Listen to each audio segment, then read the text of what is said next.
શાળાઓ શરૂ થતાં જ આરટીઓ ધંધે લાગ્યો। ખીચોખીચ ભરેલી સ્કૂલ વાન, સીએનજી કિટ પર બેસાડેલા બાળકો, ટેક્સી પાર્કિંગ નહીં, આ તમામ બાબતો જોવા મળી।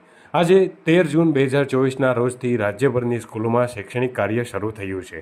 ત્યારે રાજકોટ અગ્નિકાંડની દુર્ઘટનામાં 27 લોકોના મોત બાદ તંત્ર સફાળું જાગ્યું છે અને ફાયર એનઓસી તેમજ બીયુ પરમિશન સહિતના નિયમોના આધારે સ્કૂલો સહિતના એકમો સીલ કરવામાં આવ્યા છે।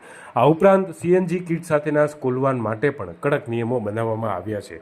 ત્યારે આજે સ્કૂલ શરૂ થયાના પ્રથમ દિવસે જ રાજકોટમાં આરટીઓ અને પોલીસ તંત્ર સ્કૂલ વાહનોનું ચેકિંગ હાથ ધરવામાં આવ્યું હતું।